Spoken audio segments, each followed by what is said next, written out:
Avánzala hasta donde dice un poco más de historia o algo así. Creo que es más adelante.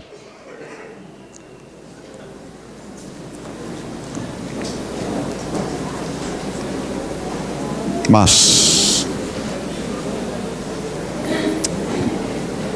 Aleluya.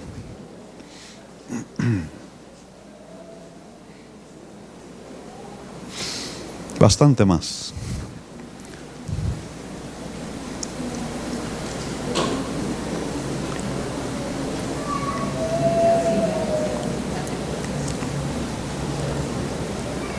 Ahí está. Y te pido que estés atento para avanzarlo sin que tenga que decirlo.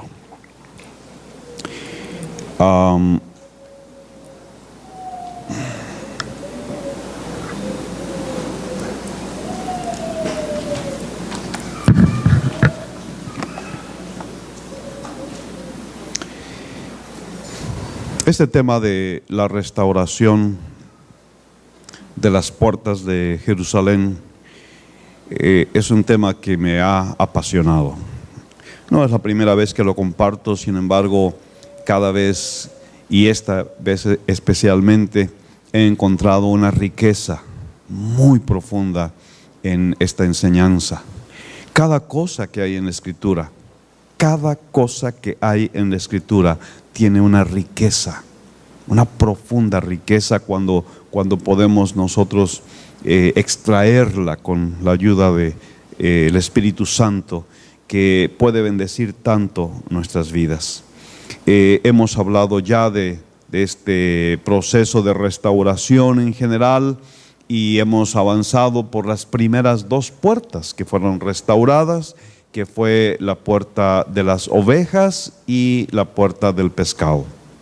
Antes de ir a la siguiente puerta, para ubicarles una vez más en el ámbito de lo que estamos hablando, les recuerdo que Israel tuvo un tiempo glorioso bajo el reinado primero de Saúl, después de David y finalmente de Salomón. La expansión del reino alcanzó su máxima extensión en ese tiempo y un nivel glorioso, riqueza impresionante. Sin embargo, el reino se dividió porque Salomón, al final de su reinado, se alejó de los caminos del Señor, y entonces con su hijo Roboam finalmente llegó la ruptura, y 10 tribus se quedaron en la parte norte y solamente 2 tribus se quedaron en la parte sur, que a partir de entonces el del norte se llamó el reino de Israel y el del sur se llamó el reino de Judá. El reino de Israel tuvo 20 reyes. El reino del norte, 20 reyes, todos ellos malos, pésimos, espantosos reyes.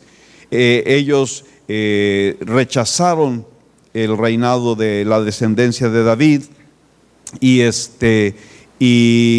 establecieron su propio reinado, su propio estilo, se fueron a la idolatría, y el reino del norte duró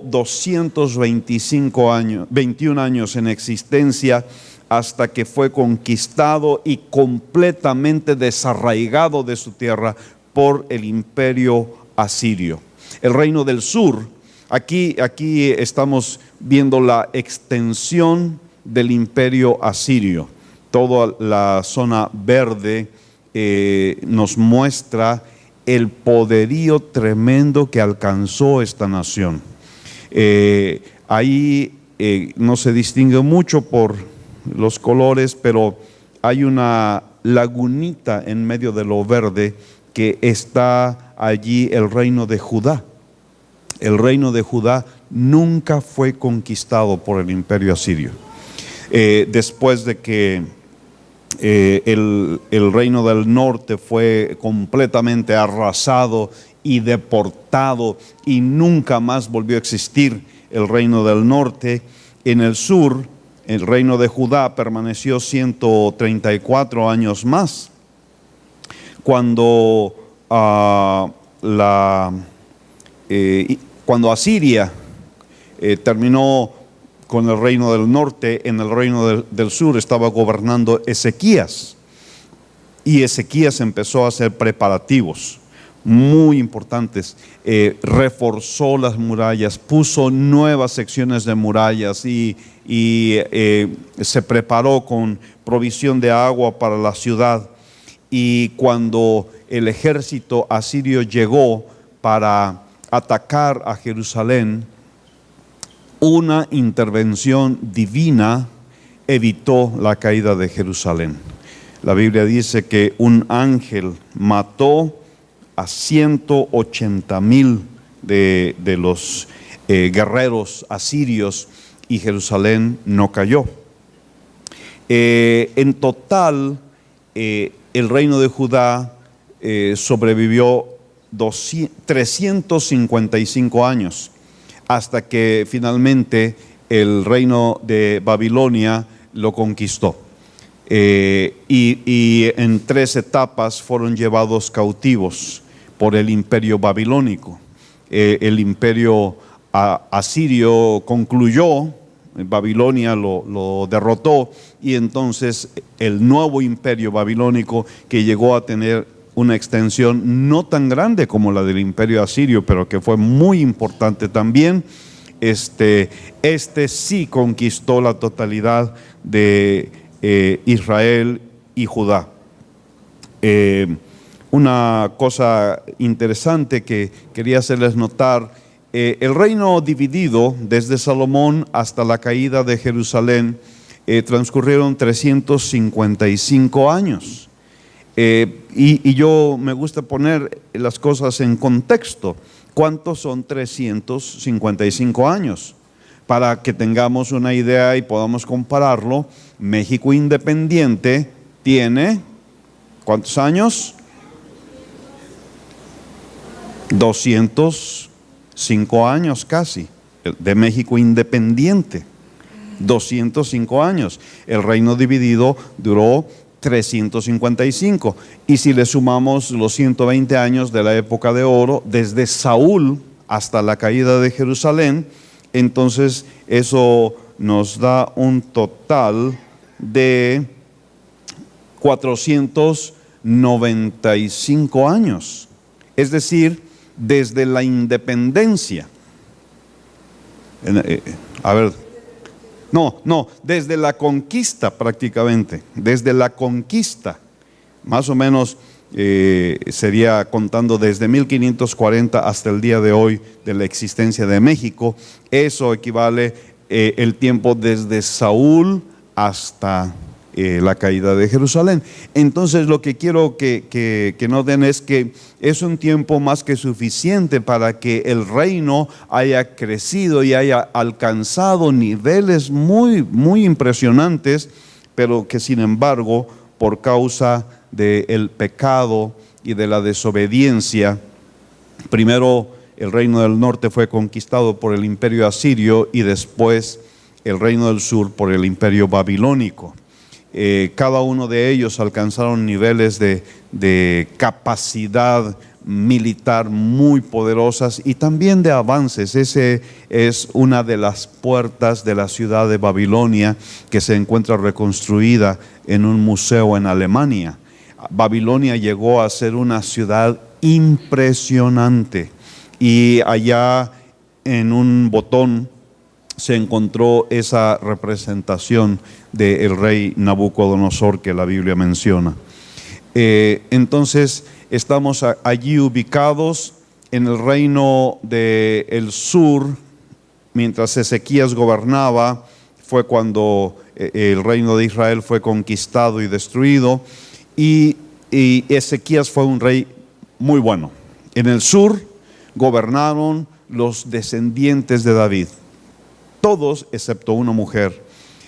todos fueron descendientes de David. Hubo reyes buenos, hubo reyes malos. Ezequías fue un excelente rey y fue él quien con la ayuda divina derrotó al poderoso ejército asirio. Y eso es algo que yo creo que al estudiar la vida de Ezequías y del reino de Judá nos debe de alentar mucho, porque cuando estamos con Dios, ningún ejército enemigo puede contra nosotros. Cuando estamos con Dios, somos vencedores. Casi me atrevería a decir, cuando estamos con Dios somos invencibles. El ejército de Asiria era un ejército muy, muy poderoso, pero no pudo hacer nada contra Jerusalén, porque Ezequías y en ese tiempo Isaías buscaron a Dios. Una de las cosas que hizo Ezequías fue en preparación para la invasión asiria, fue asegurar la provisión de agua de la ciudad. Y entonces lo que hizo fue que allá afuera de la muralla de la ciudad había una fuente, la fuente de Gihón. Y lo que hizo fue excavar un túnel en la roca abajo de la ciudad para llevar el agua a el estanque de Siloé dentro de la ciudad, y de esa manera asegurar la supervivencia de la población. En la siguiente podemos ver una imagen, no se aprecia, pero está el túnel excavado en la roca y abajo todavía corre el agua. No se aprecia en esta imagen por causa de la falta de potencia de estos proyectores, pero ahí está el túnel. Eso fue una obra de ingeniería impresionante. Lo que ellos hicieron fue que tuvieron dos equipos de excavación y empezaron en los extremos opuestos y fueron excavando en la roca y se encontraron en medio. Y esa placa allí la escribieron en memoria de ese acontecimiento.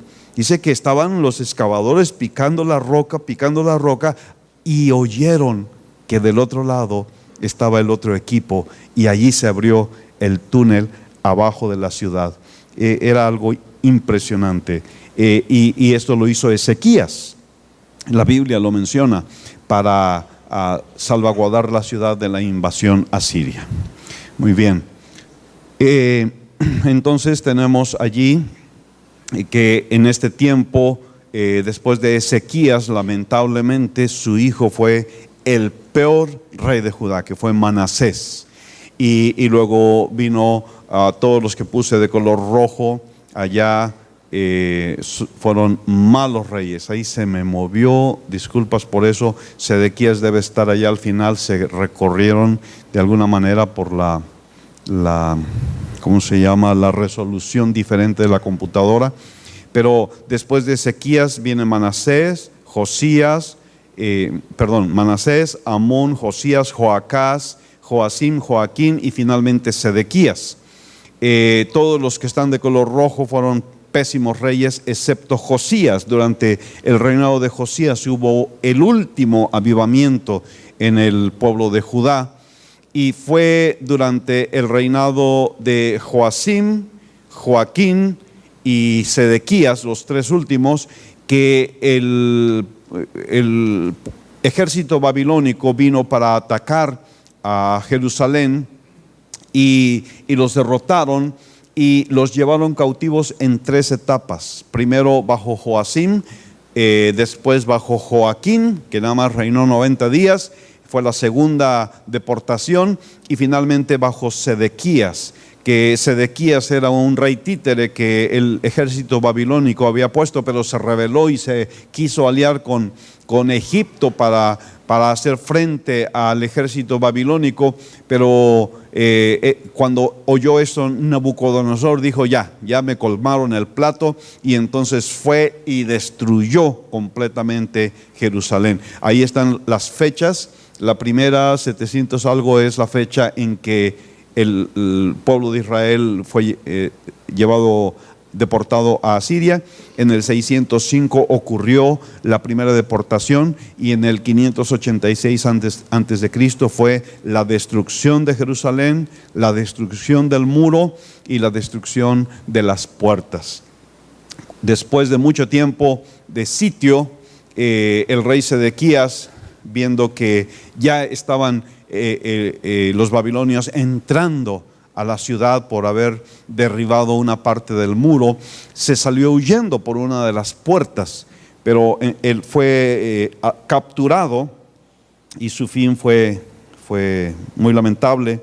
La escritura dice que cuando lo capturaron,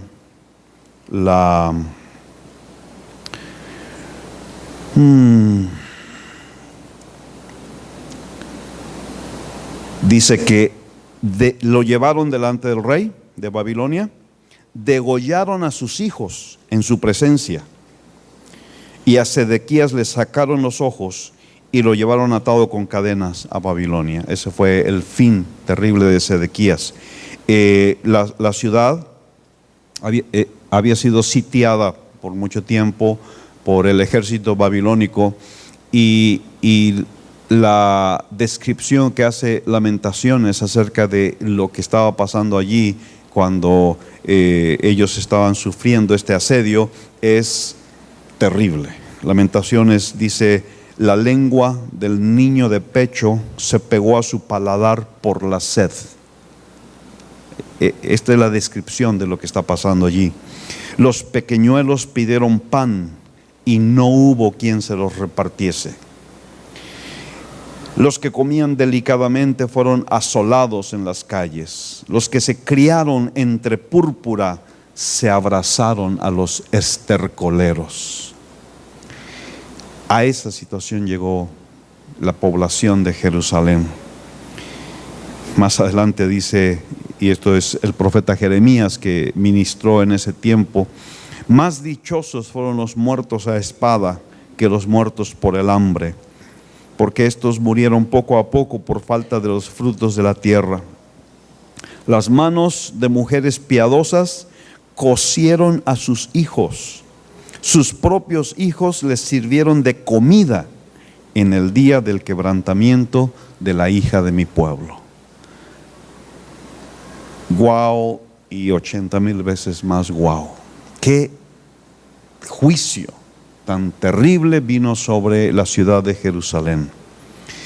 Entonces quedó finalmente destruida, en ruinas, el muro de la ciudad completamente derribado, las puertas quemadas, el templo saqueado, las casas destruidas. Qué imagen tan espantosa. Y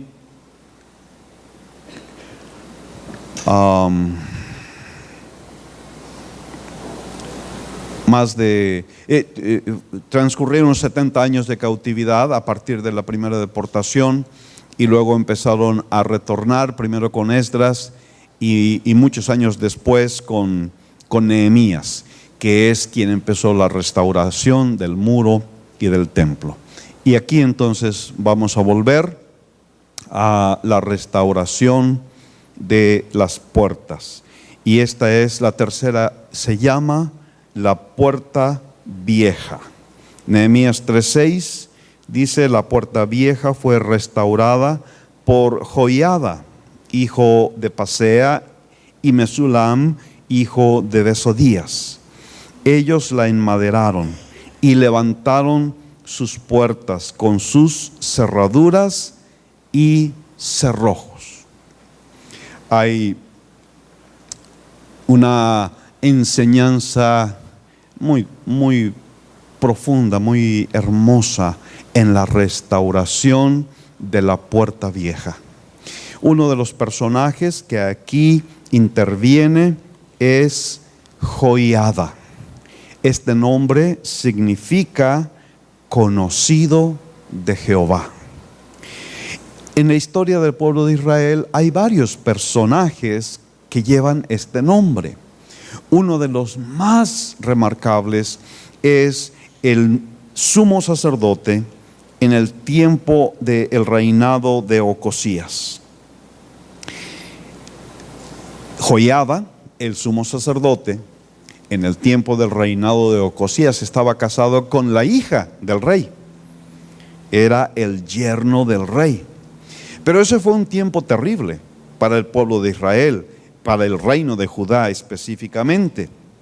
En el reino del norte habían tenido a un Acab con su esposa pagana Jezabel, que había inundado de idolatría toda la tierra. Su hija, Atalía, se había casado con Ocosías. Y en el relato bíblico se nos muestra cómo Ocosías encontró la muerte y entonces Atalía dijo: esta es mi oportunidad para quedarme con el reino. Y Atalía mandó matar, exterminar a todos los descendientes de David. A cualquiera que tuviera derecho al trono, Atalía lo mandó matar. Y entonces ella se instaló como reina en el reino de Judá. Esto es una interrupción espantosa, escandalosa en el reino de Judá, porque el trono del reino le correspondía a David y a su descendencia. Y ahora teníamos allí a Atalía sentada en el trono, una mujer que no era judía, que era una mujer pagana y terrible. Lo que ella no supo es que Joiada, el sacerdote, y su esposa, que se llamaba Josabed, habían escondido al hijo más pequeño del rey y lo habían librado de la muerte. Y durante 6 años lo tuvieron escondido en la casa de Dios. Mientras Atalía reinaba, el bebé fue creciendo. Y entonces, en segundo de Crónicas, capítulo 23, el versículo 1, dice que en el séptimo año se animó Joiada. En el séptimo año. Atalía ya había reinado 6 años. El bebé, que se llamaba Joás, estaba creciendo, pero era un niño todavía. Sin embargo, aquí nos dice que en el séptimo año, Joiada se animó. Algo se despertó en él. Algo empezó a moverse dentro de él, de parte de Dios. Y entonces mandó llamar a todos los jefes, a todos los sacerdotes, a todos los levitas. Se recorrió todo el país, se reunieron a todos los levitas y a todos los príncipes de las familias y vinieron a Jerusalén. Y el versículo 3 dice: y toda la multitud hizo pacto con el rey en la casa de Dios.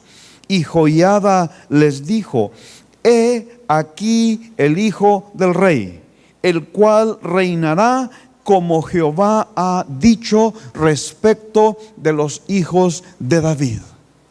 6 años ya habían vivido bajo el reinado de esa mujer impía, Atalía, bajo el reinado de esa idólatra, cuyo plan era igual que pasó con el reino del norte: meter a todo el reino de Judá a la idolatría y llevarlos a su destrucción. 6 años habían pasado, y en el séptimo año algo se despierta en el corazón de el sacerdote Joiada. Algo se despierta y entonces convoca a los príncipes, a los sacerdotes, a los levitas y les dice: he aquí el Hijo del Rey, el cual reinará como Jehová lo ha dicho. Es hora, dijo Joiada, es hora de regresar a lo que Dios estableció en su palabra. Es hora de rectificar el camino. Es hora de rechazar esta usurpación y este desvío y esta idolatría. Es hora de volver a establecer los principios que Dios ha establecido en su palabra para nuestro reino y para nuestra vida. Cuando, como el reino de Judá, hemos perdido el rumbo, cuando hay confusión, cuando nos hemos alejado de Dios, cuando parece que seremos exterminados, cuando parece que estamos encaminados a la derrota, entonces lo que necesitamos es restaurar la puerta vieja. Necesitamos regresar a el Jehová ha dicho. Necesitamos animarnos a volver a lo que Dios ha dicho desde el principio. 200 años más tarde, el profeta Jeremías amonestaba a la nación y nadie le hacía caso. Quemaban sus escritos, golpeaban al profeta, lo metían a la cárcel y él amonestaba al pueblo para volver al Señor. En Jeremías el capítulo 6, versículo 10 dice: ¿a quién hablaré y amonestaré para que oigan? He aquí que sus oídos son incircuncisos y no pueden escuchar. He aquí que la palabra de Jehová les es cosa vergonzosa, no la aman. Otra vez, Joiada se animó para que volvamos a lo que el Señor ha dicho, volvamos a la palabra, volvamos a los caminos del Señor, restauremos en nuestras vidas lo que el Señor nos ha dicho en su palabra. 200 años después, Jeremías sigue con el clamor: escuchen la palabra de Dios. Miren lo que el Señor ha dicho. Dejen sus malos caminos. Pero ellos no podían escuchar. ¿Por qué? Porque no amaban la palabra del Señor. No amaban la palabra del Señor. En el versículo 16, Jeremías les dice: así dijo Jehová, paraos en los caminos y mirad y preguntad por las sendas antiguas, cuál sea el buen camino, y andad por él, y hallaréis descanso para vuestras almas. Pero ellos dijeron: no andaremos, no andaremos. Necesitamos la restauración de la puerta vieja, y esta restauración significa volver a las sendas antiguas. Esta restauración significa volver a la palabra de Dios. Y el pueblo de Judá dijo: no oiremos, no andaremos, no volveremos a las sendas antiguas.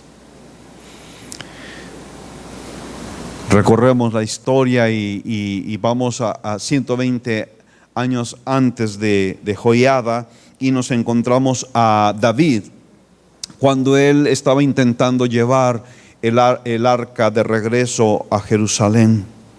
Y la escritura nos muestra cómo la pusieron en un carro nuevo. Y cuando iban en el camino llevando el arca en ese carro nuevo, como ocurrió un juicio de Dios y vino muerte a Usa, que intentó sostener el arca. Y cuando el quebrantado David se vuelve para buscar a Dios, se vuelve para preguntar por las sendas antiguas, se vuelve para preguntar qué es lo que hice mal y cómo es la manera correcta de hacerlo, entonces Dios le revela que por no haberlo hecho así vosotros la primera vez, por no haberlo hecho de acuerdo a lo que Dios había establecido en su palabra, que Él había dicho que el arca debería ser transportada en el hombro de los levitas. Por no haberlo hecho así la primera vez, Jehová nuestro Dios nos quebrantó, por cuanto no le buscamos según su ordenanza. Tenemos que restaurar la puerta vieja. Tenemos que preguntar por las sendas antiguas. Tenemos que hacerlo como al principio. Pero estamos tan tentados a usar el carro nuevo. Estamos tan tentados a hacerlo a mi manera. Estamos tan tentados a copiar las formas del mundo que nos olvidamos muchas veces de las sendas antiguas. Nos olvidamos de restaurar la puerta vieja. Hay muchas cosas en nuestra vida en las que podemos perder el diseño original de Dios. Podemos desviarnos del plan de Dios y podemos empezar a hacer las cosas a nuestra manera. Queremos hacerlo en la manera moderna. Son otros tiempos. No queremos ser anticuados. Ya un conocido poeta lo escribió, amado Nervo, muy cerca de mi ocaso, yo te bendigo, vida. Veo al final de mi rudo camino que yo fui el arquitecto de mi propio destino. Amé, fui amado, el sol acarició mi faz. Vida, nada me debes. Vida, estamos en paz. Yo fui el arquitecto de mi propio destino. Lo hice a mi manera. Lo que nosotros necesitamos es restaurar la puerta vieja en nuestra vida. Necesitamos renunciar a nuestra manera para volver a hacer las cosas a la manera de Dios. Necesitamos preguntar por las sendas antiguas. Miren lo que pasa en el contexto de la vida de la familia en el tiempo presente. El mundo ha desechado el modelo de Dios. El mundo prefiere las relaciones sexuales antes del matrimonio. El mundo prefiere la unión libre. El mundo prefiere la infidelidad durante el matrimonio.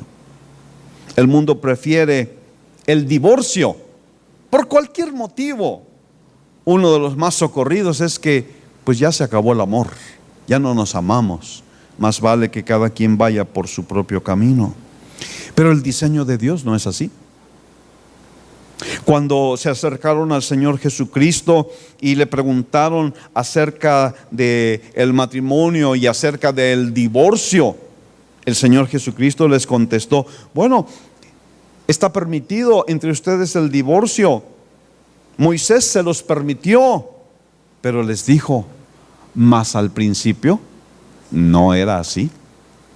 Al principio no era así. ¿Qué es lo que necesitamos? Restaurar la puerta vieja. Volvernos a encontrar con la forma, el camino, el principio, la manera en que Dios estableció las cosas, y entonces necesitamos reedificar. Cuando nosotros estamos enfrentando luchas en el matrimonio y no estamos exentos de eso, el hecho de que seamos cristianos no nos exenta de tener luchas difíciles en el matrimonio. Y cuando vemos alrededor de nosotros, cuando escuchamos el consejo de nuestros amigos que nos recomiendan el divorcio como la puerta de salida para una vida mejor, entonces es cuando nosotros, ante esa disyuntiva, necesitamos firmes para preguntar por las sendas antiguas, para restaurar la puerta vieja, para darnos cuenta que en el principio no era así, y para decidir que nosotros lo vamos a hacer como Dios lo estableció desde el principio. En la vida familiar, en la iglesia, en la vida de la iglesia, hay muchas situaciones en donde podemos ser tentados a hacer cosas novedosas. En la iglesia podemos caer simplemente en tener un show, en tener mercadotecnia, mundanalidad, el cristianismo light. Acabo de leer la biografía de David Wilkerson, que les recomiendo a todos que la lean. Qué vida tan retadora para nosotros y cuántas lecciones hay allí. Él fue un profeta para su generación. Él habló con una voz poderosa de parte de Dios a la generación en la cual vivía. Una de las muchas cosas de que él habló fue cómo en la iglesia, en los años 80, la iglesia se estaba convirtiendo en un show y se estaba usando la música de tal manera que eso era más un espectáculo que una adoración a Dios. Y él se menciona en el libro como en una ocasión un amigo suyo, un músico amigo suyo lo visitó y trató de hablar con él. Mira, esto es importante, los jóvenes lo necesitan y estamos usando esto para llevarlos a Dios. Y lo invitó a un concierto que iba a dar allí en una iglesia cercana. David Wilkerson aceptó ir y estaba escuchando la música, y en medio del concierto, cuando el grupo empezó a tocar la canción más pesada del concierto, cuando las bocinas retumbaban en aquel lugar, lo que David Wilkerson hizo, se paró en medio del concierto y salió corriendo, levantando las manos y gritando: ¡Icabod, Icabod, Icabod! La gloria del Señor se ha ido. En la iglesia podemos caer también en usar instrumentos, maneras, permitir que el mundo entre a la iglesia. Y lo que necesitamos hacer es pararnos en el camino y preguntar por las sendas antiguas. Necesitamos restaurar la puerta vieja, y la restauración implica volver a la palabra de Dios. Cuando la palabra de Dios escasea en el tiempo del profeta Samuel, en el inicio de su vida, dice la Escritura que la palabra de Jehová escaseaba, y esto trajo una derrota tremenda al pueblo a manos de los filisteos. Necesitamos volver a la palabra de Dios. Necesitamos no permitir que la comodidad, que nuestras ocupaciones, que nuestros gustos nos lleven a un punto en el cual en nuestra vida la palabra de Dios escasee. La palabra de Dios escasee. No podemos permitirnos que en nuestra vida, en nuestra familia o en nuestra iglesia, la palabra de Dios haga falta. En el tiempo de Josías, que es uno de los reyes que les mencioné, bajo el cual hubo el último de los avivamientos del reino de Judá, Josías mandó restaurar el templo que estaba en el descuido. Y una de las cosas notables y me parecen hasta asombrosas que en el pueblo de Israel haya sucedido eso: en el proceso de la restauración del templo encontraron el libro de la ley, la palabra de Dios. Hágame favor, el libro estaba perdido. No sé cuántos años se pasó ese pueblo y los sacerdotes de ese pueblo y el rey de ese pueblo sin siquiera ver el libro, mucho menos leer el libro. El libro estaba perdido, todo cubierto de polvo y de telarañas. El libro estaba perdido. Y eso es el más grave problema que podemos nosotros tener en nuestra vida.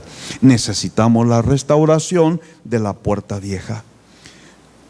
Segundo de Reyes, capítulo 23, nos relata esa historia con Josías. Cuando el libro se encontró, entonces el rey pidió: vamos a leer este libro. Cuando estaban leyendo el libro, entonces el corazón del rey se enterneció. El corazón del rey fue tocado por la palabra de Dios. El corazón del rey fue conmovido por la palabra de Dios.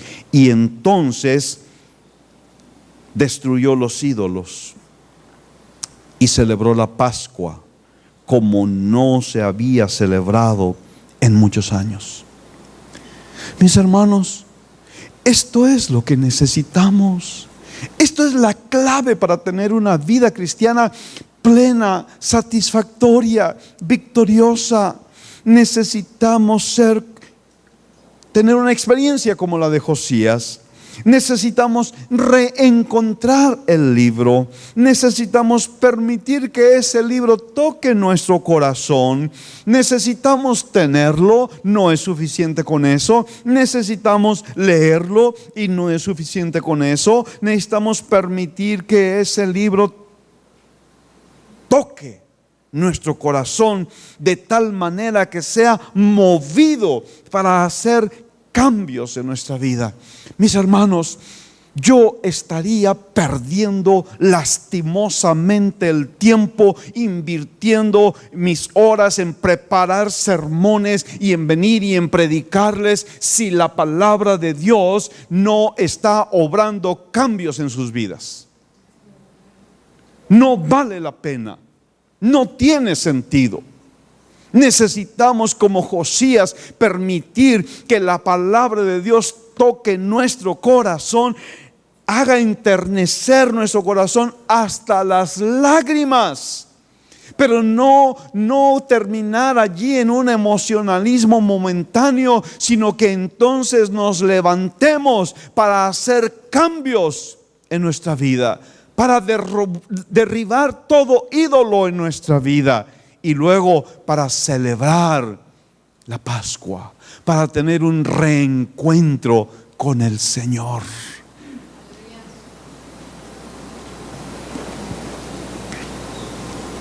Cualquier cosa que cautive nuestro corazón más que el Señor Jesús es un ídolo que hay que romper.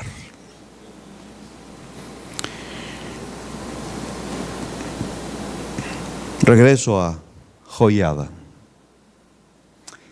Pablo.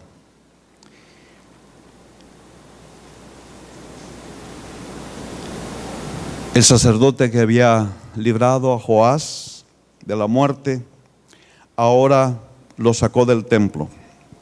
Dice 2 de Crónicas 23:11: entonces sacaron al hijo del rey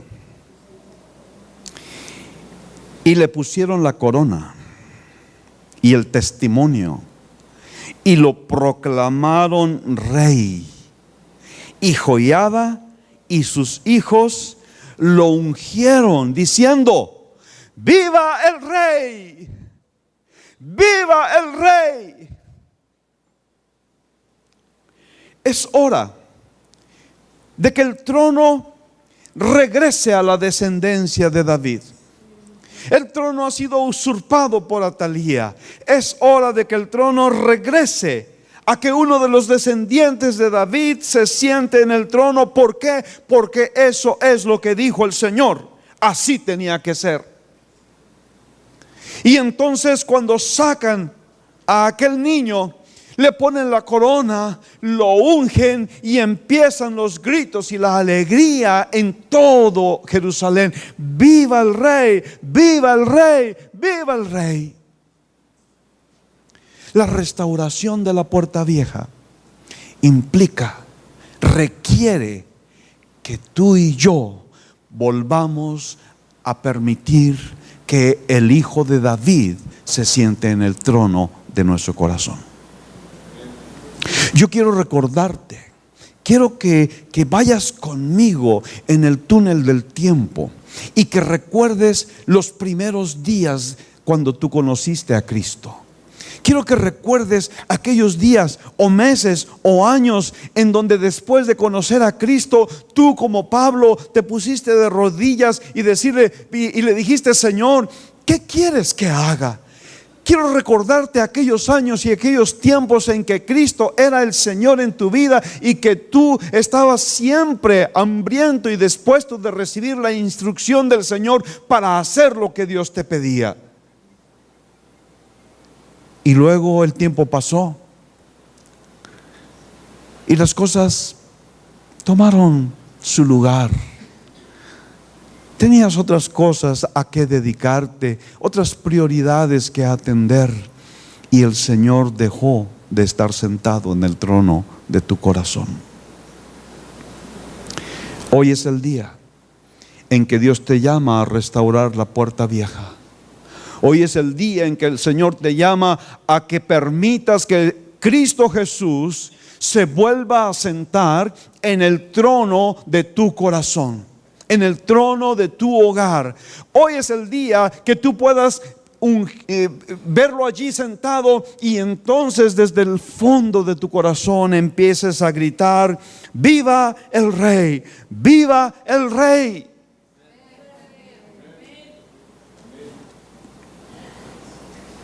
Algo que me sorprende mucho a mí es que en ese momento Joás tenía solo 7 años de edad.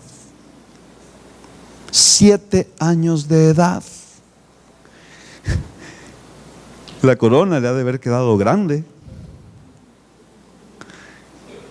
Y cuando el pueblo estaba gritando: ¡viva el Rey! ¡Viva el Rey!, un niño de 7 años quizás se habrá espantado ante los gritos. Era solo un niño de 7 años, pero él era el único que tenía el derecho de sentarse en el trono, porque eso es lo que decía la palabra de Dios. Cualquiera podría pensar que un niño de 7 años no merecía recibir tal honor y no podía llevar la responsabilidad que implicaba el trono. Pero eso era lo que Dios quería que sucediera. Eso era lo correcto que el pueblo debió de hacer. Eso era lo correcto que Joiada tenía que hacer.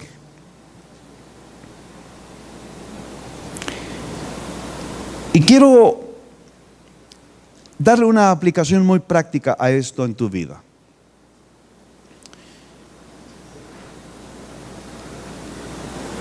Creo que en muchas ocasiones hemos quitado del trono a quien debe de estar allí, y hemos dejado de darle honor a quien deberíamos de darle honor. Yo veo muchas familias en donde esto ocurre, en donde la esposa no honra a su esposo, donde el esposo no honra a su esposa, donde los hijos no honran a sus padres.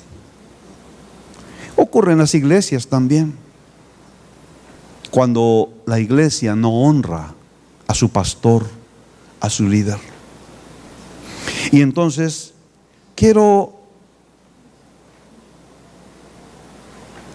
que Dios hable a tu corazón en esta tarde, para que en las cosas de tu propia vida vuelvas a poner en el trono a quien le corresponde estar en el trono. Creo que es hora de volver a darle honor a los líderes, a los pastores. No porque se lo merezcan, no porque tengan la estatura, la gracia, no, simplemente porque la Biblia dice que debes de honrarlos. Creo que es hora de volver a darle al esposo el lugar de honor, el lugar de respeto, el lugar de autoridad que él debe de tener. ¿Por qué? No se lo merece. Le queda muy grande el puesto. Tiene muchas carencias y defectos. Lo sé muy bien. Pero eso es lo que Dios dijo que deberíamos de hacer.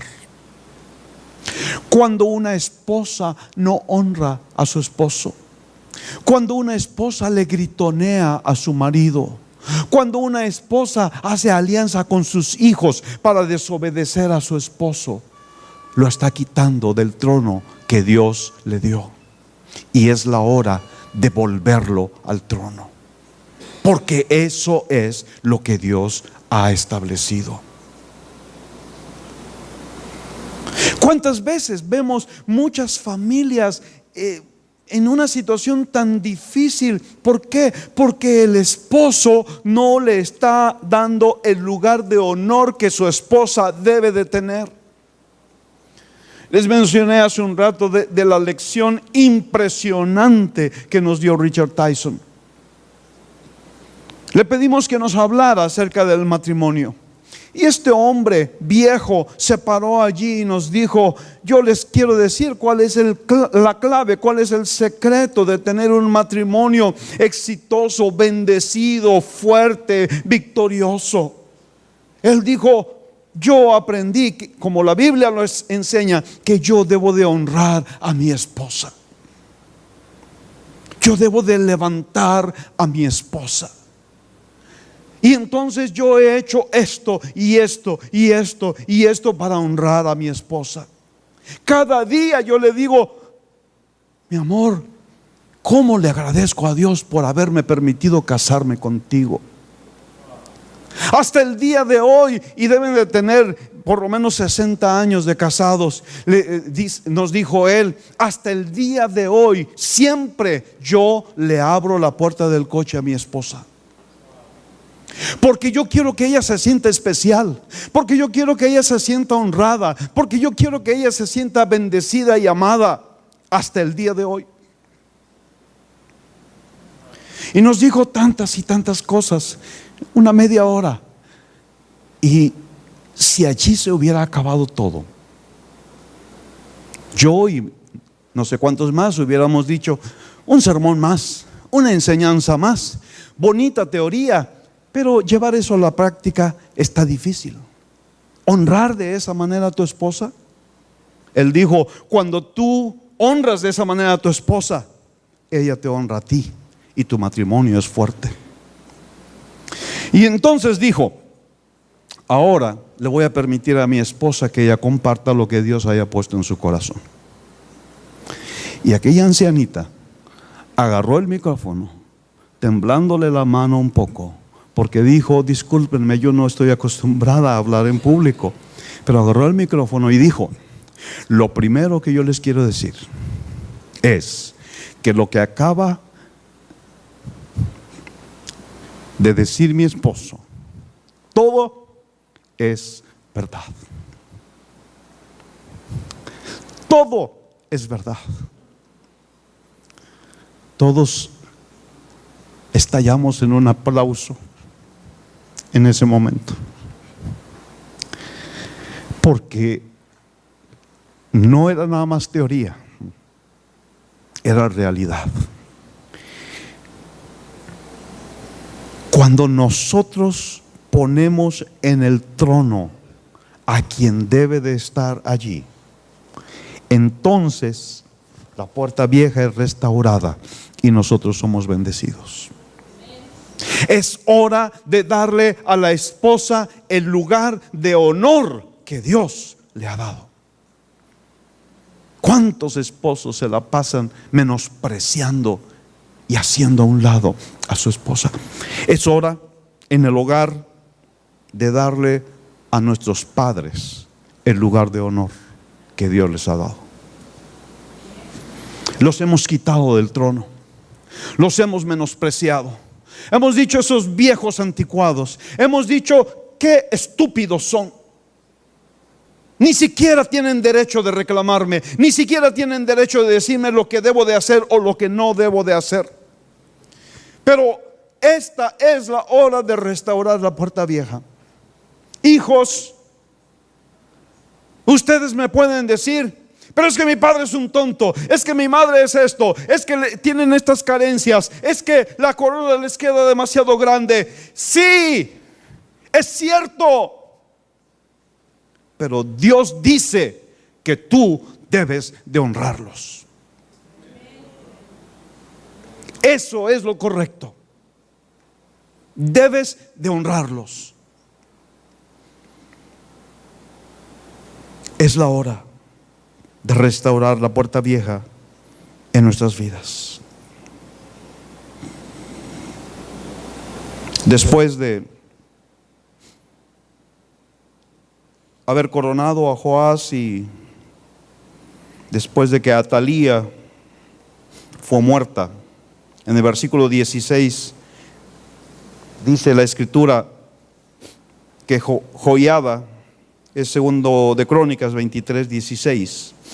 Joiada hizo pacto entre sí y todo el pueblo y el rey, que serían pueblo de Jehová.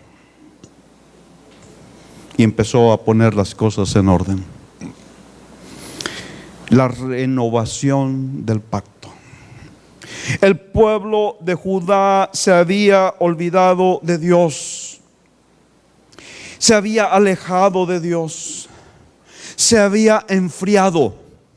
Había permitido que su relación con Dios se volviera una relación fría, lejana, distante, irrelevante. Y entonces ahora llegó el momento de la renovación del pacto. Es hora, les dijo el sacerdote Joiada, es hora de volver a comprometernos con Dios.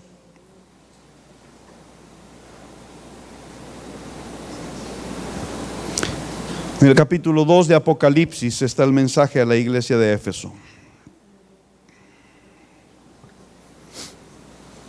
Así como Joiada era conocido de Dios, esta iglesia era conocida de Dios.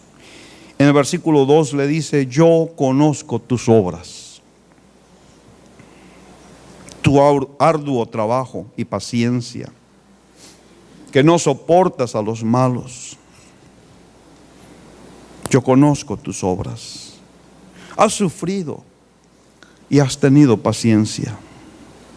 Has trabajado arduamente por amor de mi nombre y no has desmayado. Pero tengo una cosa contra ti. Tengo una cosa contra ti, que has dejado tu primer amor. Has dejado tu primer amor. Y con tanta tristeza de nuestro corazón, tenemos que reconocer que todos nosotros hemos dejado nuestro primer amor. Se nota, en muchas maneras se nota.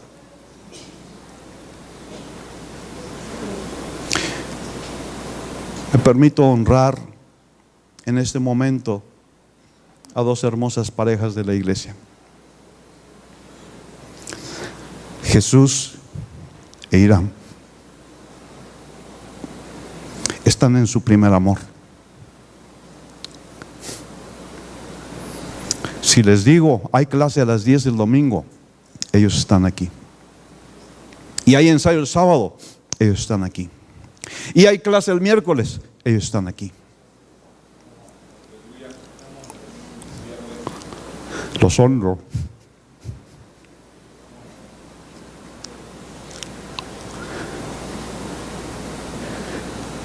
¿Por qué hemos perdido nuestro primer amor? ¿Por qué hemos permitido que cualquier cosa nos distraiga, que cualquier cosa nos aleje, que cualquier cosa nos enfríe. ¿Por qué hemos permitido que cualquier otra cosa sea prioridad en nuestra vida? Tengo contra ti que has perdido tu primer amor. Esta es la restauración de la puerta vieja. Necesitamos recuperar nuestro primer amor. Necesitamos recuperar nuestro primer amor. Déjenme aplicarlo otra vez a la vida práctica. Déjenme aplicarlo a nuestra vida como matrimonio. He hablado con parejas y me he quedado asombrado de la forma en que han pasado las cosas, como su noviazgo fue tan tierno, tan hermoso, tan apasionado, tan